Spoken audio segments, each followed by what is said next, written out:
When you're up there playing, what distinguishes you is not being able to play the changes or make the notes. It's to really bring something of yourself. That sounds a little bit like a cliche, but the further I go in this project, the more that I find that it's true, is that the goal is to bring something of yourself, is to dig deep, look inside, and share that with people. And that sometimes that can be as simple as playing a melody. Sometimes it means, taking apart an instrument and trying to put it back together in a brand new way. But I think the goal is find something of yourself and share it.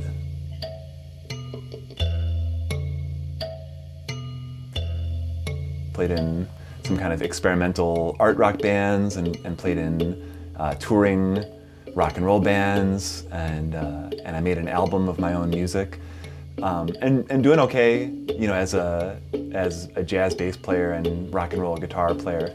But the whole time there was something kind of gnawing at me. That was the art side that wasn't getting its due, and I had been thinking that there's got to be some room to do both, somewhere where art and music intersect, and that's what led me down this path. I've got this hunger just to see things and do things that are weird, that don't fit into the preconceived roles or ideas.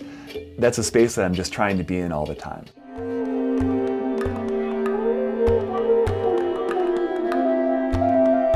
I think most people can see right away that they're art objects, that part of their creation is just meant because it uses space or uses form in a way that's interesting, and that's meant to be a worthwhile goal unto itself. But I'm not precious about them, because this is not meant to be high-end. That's not what I do. I'm not out to make the perfect anything, and I don't really have any interest in it.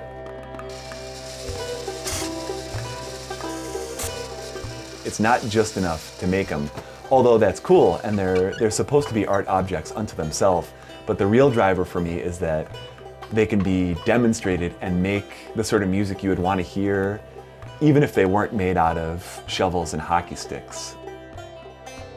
At the library, you're going to see a one-man show with me playing as many of these instruments as I can, in as many combinations as I can. These things are rich with music already, these tennis rackets and canes and hockey sticks and pieces of cellos. All of them are full of music, and I try and coax it out in front of people.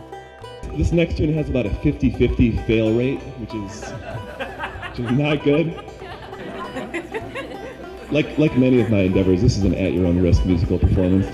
People are already taking a chance on how they're going to spend their afternoon. So I try and reward that with bringing, as much as I can, actual compositions, and use the weirdest tools I can do to get there. So for me, it's fine to have a box of nails as an instrument, but the question is, can this make something that your average library goer will hear and go, oh, that's the music. That's what I'm after. It's making something that people will recognize right away, this is music, but how can I get there the weirdest way? 50-50, guys, here we go.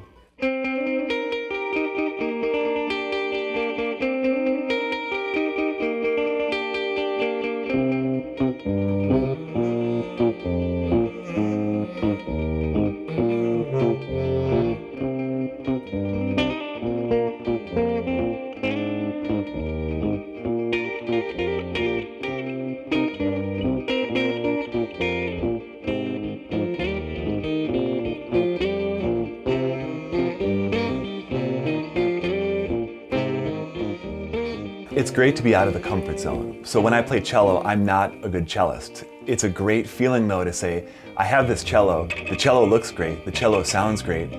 Now what do I need to know to get there? Again, that becomes kind of a problem-solving thing, but it's a fun problem to solve, and it leads you to good questions. I'm making a violin right now out of a tennis racket. I don't know the first thing about playing violin, but I know that this tennis racket makes a great violin. It's the right size, it's the right shape. So now the question is, it's a simple one, how do you play the violin? But that's a fun question, it's a good question. And for me, that's a more compelling question than sitting down with a violin and saying, okay, learn the violin. This is the way that I like to work, is that you have something and say, okay, now the answer is learn to play violin. Well, now you're on your way. Now it's this effort that you're gonna put in points you towards something tangible and cool and valuable. One or two people who sit there and go, that could be me. I could go home and do that tonight. Those are the people I'm really trying to reach, because I'm happy to perform for people so that they can have a fun afternoon, but I'm also trying to spread the gospel of make it yourself, make it weird, make it at home. I'm dying to meet those people, and I want more of us in the world. And I especially want someone for whom that had never occurred to them to have some moment where it suddenly is clear to them that they already have everything they need, you know, that their silverware drawer, that their garage has something that's been quietly waiting for someone to wake it up and give it a nudge and see what it can do. It's such a rich environment to work in, and you stand such a great chance of doing or playing or making something that no one has ever heard before. Especially adults who maybe aren't already playing music, who think they want to get into it. Look around you and see what objects are right in your world already that are full of music. They're just waiting for someone to coax it out. The hardware store is a perfect example. There's a million things at the hardware store that, if you start thinking this way, leap out at you as beautiful shapes, interesting sounds, and things worthy of making music with them. The resale shop, the junkyard, the closet at work or school, all of these items are full of musical potential, and you don't have to know anything to get started. The fact that they match means I pretty much have to.